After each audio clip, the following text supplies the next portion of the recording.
Hey, I just had the awesomest experience. I feel like all the time I put in learning how to transcribe and trying to master some of that has finally paid off a tad bit. I just had this awesome experience where I had this song in my head, which, as far as I can remember, I've never played it on the piano. It's a classical song that I've probably heard a billion times. And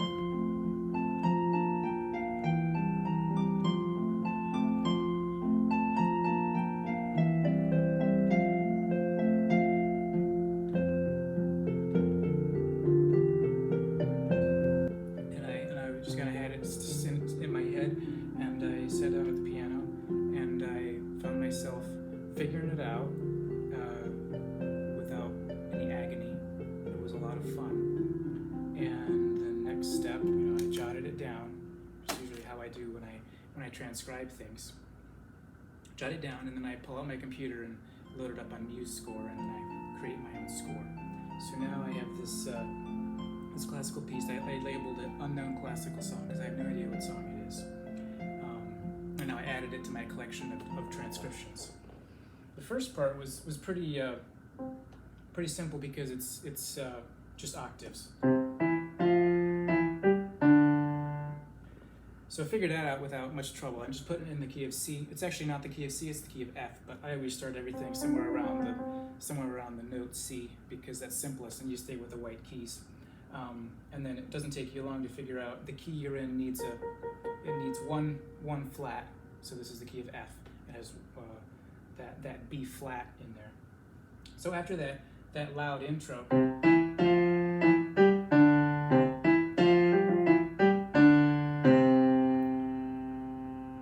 I've heard it so many times that I just go into what's next.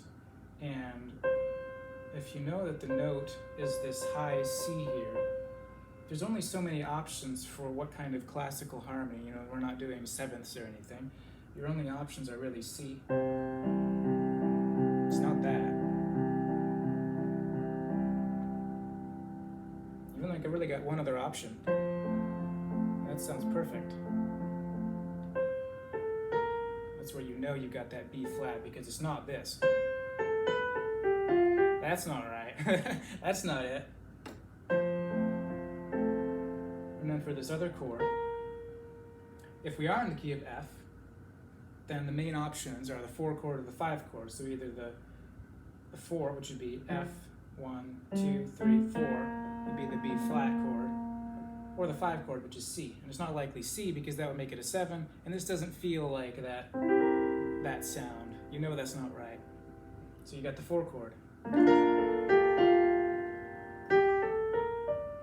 Now, the next chord here is the 5 chord, which is the C, but it doesn't really sound right doing it in root position.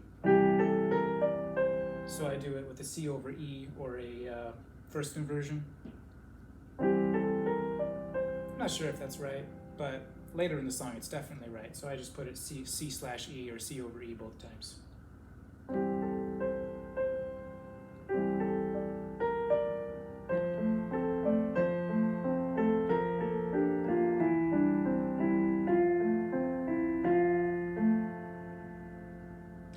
And just realizing how easy that is just such a rousing encouragement. When you practice something a little bit every day, and I've been working on transcribing for, it may be close to a year, but I'm not really keeping track, so I'm not sure. I wish I had written down somewhere I started transcribing. I was working on ear training, for forever, but kind of on and off, and then maybe it was a year ago, maybe 6, maybe 8 months ago, I started actually doing it in a systematic way, so I could systematically be working through something. So I started transcribing.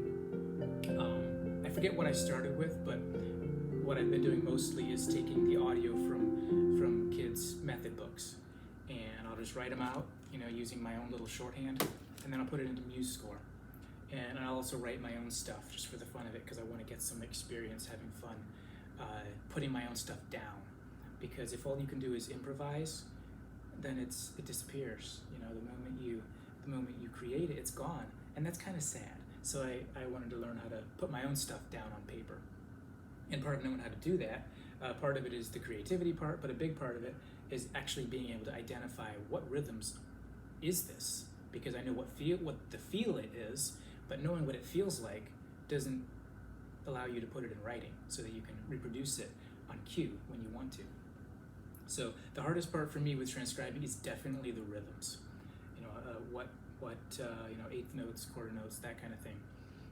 Now, of course, the straight rhythms, like a song like this, part of what made it so fun was once I had jotted down the letter names, and then I realized that the rhythms are just simple, straight stuff. It's just, 1, 2, 3, 4, 1, 2, 3, 4. Like, it's super easy.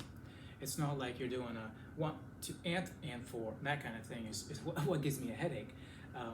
Especially if I'm trying to write down something that I came up with creatively.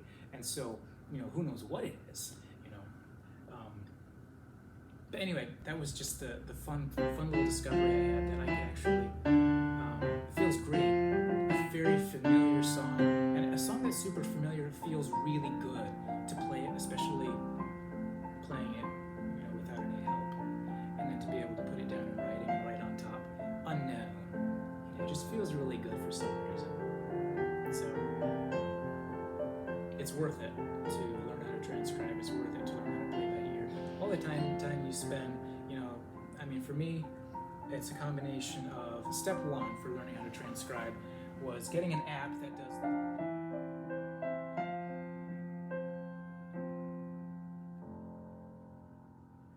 It's a combination of step one for learning how to transcribe was getting an app that does this for you.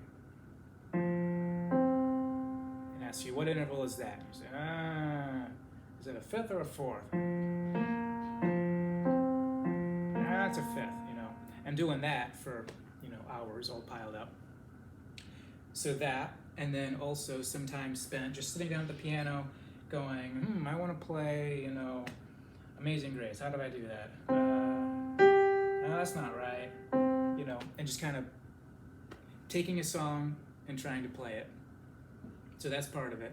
And then the other part, and what I think has been most helpful for me is doing this part, where I take something and I hit play, and then I hear my iPad, and then I play it myself. So and the thing with that is that it's something I can do systematically. Like the whole thing where I had the thing recommended where you just sit down and you just kind of try to play something. And if you do that for 10 minutes a day, I was told, and it's not like I disbelieve it, but the thing is, it's so random. So if you one day you work on this, and the next day something completely different is going to pop in your head, and there's none of that systematic progression. So what I like about working through the audio from a kid's book is that there's a progressiveness of difficulty. Because if I had tried to write this one out that popped in my head, if I had tried to do that 6 months ago, it would have not been possible. It's one of those gradual things that you got to do bit by bit. But anyway, just thought I would share my thrill and excitement.